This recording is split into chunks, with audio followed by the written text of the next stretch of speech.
हे दोस्तों, क्या हाल है। तो लास्ट वीडियो में हमने चैनसो मैन का चौथा एपिसोड देखा था और आज हम उसके आगे की स्टोरी देखेंगे। तो अगर आपने अभी तक पिछले एपिसोड्स की वीडियो नहीं देखी है तो जाकर अभी देख ले, लिंक डिस्क्रिप्शन में है। तो स्वागत है दोस्तों कॉमिक वॉइस के एक और नए वीडियो में, जहां मेरा नाम है उज़ैफर और आज मैं एक्सप्लेन करने जा रहा हूँ चैनसो मैन का 5वां एपिसोड। तो चलिए वीडियो स्टार्ट करते हैं।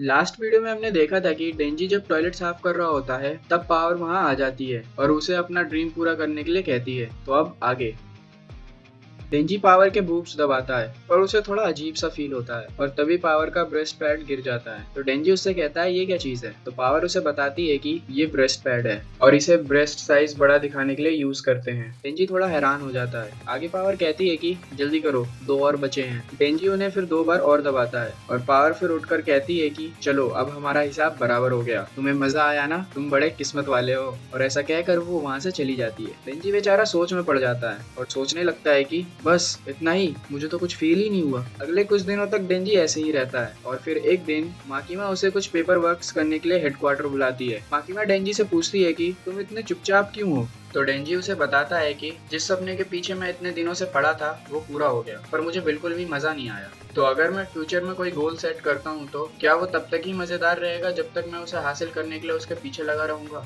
तो माकिमा उससे पूछती है कि कैसा सपना, जिस पर डेंजी उसे बताता है कि मेरा सपना था कि मैं बूब्स छूऊं और कुछ दिनों पहले मैंने छुए भी, पर मुझे उतना मजा नहीं आया जितना मैंने सोचा था। तो माकिमा उसे समझाते हुए कहती है कि इन सब मामलों में तुम जितना उस बंदे को जानोगे तुम्हें उतना ही मजा आएगा। तुम्हें उसके आंखों में देखना होगा, तुम्हें उसके हाथों को पकड़ना होगा, तुम्हें उसके कानों को छूना होगा, इन सब चीजों को फील करना होगा। और फिर वो डेंजी का अंगूठा काट लेती है और कहती है कि ये फीलिंग तुम्हें आंख बंद रखने पर भी याद रहेगी। और ऐसा कहकर वो डेंजी का हाथ अपने बूब्स पर रख देती है। डेंजी की सांस अटक जाती है और वो चेयर से नीचे गिर जाता है और ऐसा लगता है कि उसे खुशी के मारे हार्ट अटैक ही आ जाएगा। उसके बाद माकिमा डेंजी से कहती है कि मैं चाहती हूँ कि तुम गन डेविल को मारो।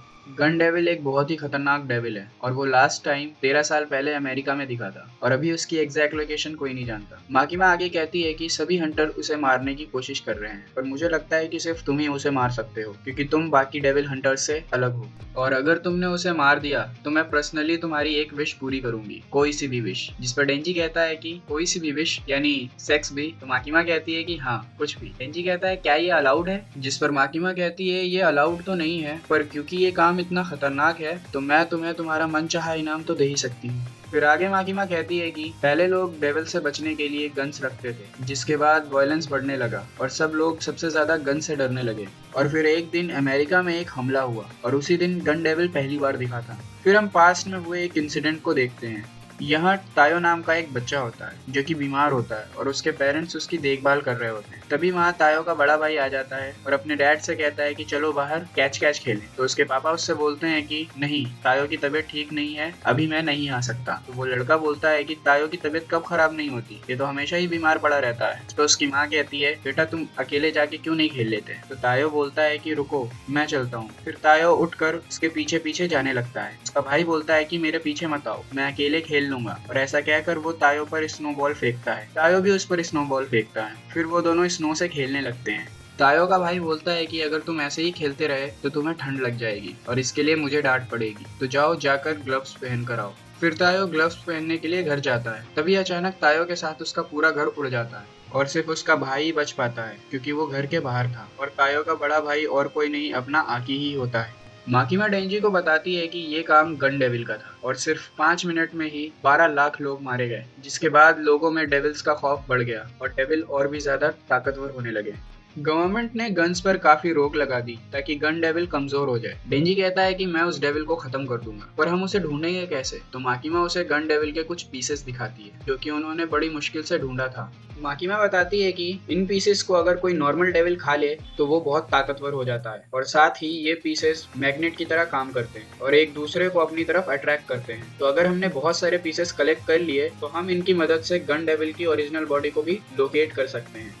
और फिर हम देखते हैं कि आकी और हिमेनो को भी एक और गन डेविल का पीस मिल जाता है जो कि उन्होंने फिश डेविल को मारकर उसके अंदर से निकाला था। आगे उन्हें खबर मिलती है कि एक होटल में एक डेविल को देखा गया है और कई सिविलियन हंटर उसे मारने गए, पर सभी मारे जा चुके हैं और शायद इस डेविल ने गन डेविल का टुकड़ा खा रखा है। तो इस डेविल को मारने के लिए आकी की टीम भेजी जाती है वहाँ हम दो और नए बंदों को देखते हैं, हिरोकाजु और कोबेनी।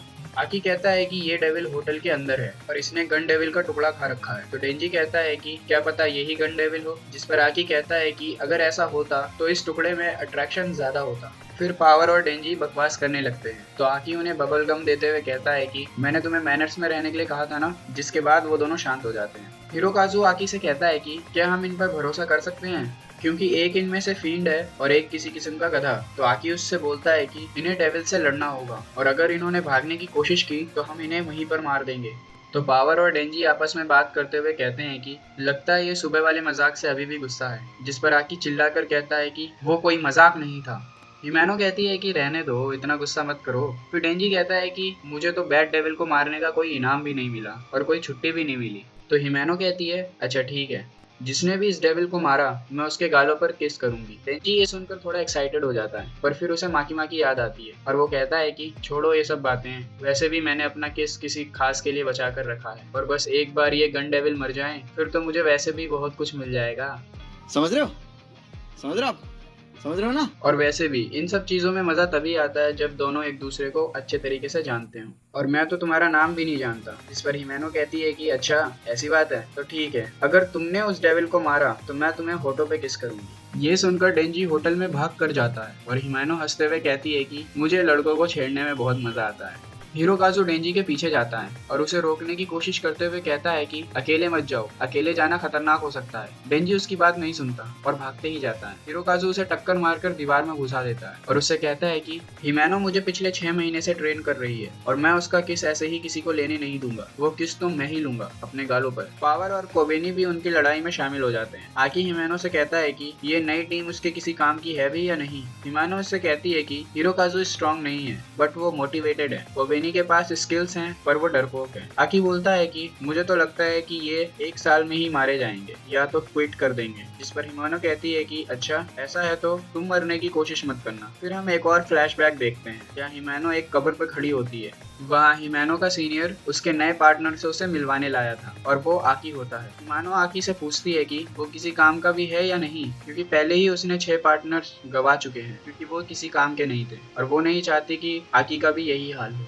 फिर हम वापस से प्रेजेंट में आते हैं और वो डेविल को ढूंढते ढूंढते 8th फ्लोर पर चले जाते हैं। हिमैनो अचानक ही रुक जाती है और कहती है कि रुको, डेविल आ रहा है। और तभी एक गेट खुलता है और उसमें से सिर्फ एक सिर और पैर वाला डेविल बाहर आता है और वो कोबेनी की तरफ अटैक करता है, पर हिमैनो उसे हवा में ही रोक देती है और पावर उसे अपने ब्लड के बने कुल्हाड़ी से बीच से काट देती है। पावर कहती है कि ये डेविल मुझे देखकर इतना डर गया कि वो बीच हवा में ही रुक गया। जिस पर हिमैनो बताती है कि ये मेरी पावर है, मैंने एक घोस्ट डेविल से कॉन्ट्रैक्ट किया है जिसके बदले मुझे अपना एक आंख देना पड़ा, पर मैं जब चाहूँ उसका राइट हैंड यूज कर सकती हूँ जो कि बहुत ताकतवर है और किसी को दिखाई भी नहीं देता। ये वो डेविल नहीं था जिसे वो ढूंढ रहे थे। तो वो ऊपर 9th फ्लोर पर जाने लगते हैं। पावर हिमैनो से कहती है कि अगर मैं अभी कोबेनी को मार दूं तो तुम क्या करोगी। हिमैनो अपने घोस्ट वाले हाथ से उसका गला दबाने लगती है। पावर उस हाथ को हटाने की कोशिश करती है पर वो उसे छू भी नहीं पा रही थी। वो लोग 9th फ्लोर पर आ जाते हैं पर हिरोकाजु फिर से उसी डेविल का खून देखता है और कहता है कि हम लोग तो 9th फ्लोर पर जा रहे थे ना, तो हम वापस 8th फ्लोर पर कैसे आ गए, यहाँ कुछ तो गड़बड़ है। फिर वो नीचे के फ्लोर पर जाने लगता है पर वो नीचे जाने के बजाय ऊपर वाले फ्लोर के सीढ़ी से वापस उसी फ्लोर पर आते हुए दिखता है और इसका मतलब है कि वो लोग एक ही लूप में 8th फ्लोर पर फंस गए हैं और यहीं पे हमारा 5th एपिसोड खत्म होता है। तो आज के लिए बस इतना ही। अगर वीडियो अच्छी लगी हो तो लाइक कर देना, चैनल को सब्सक्राइब कर देना। मिलते हैं अगली वाली वीडियो में, तब तक के लिए गुड बाय।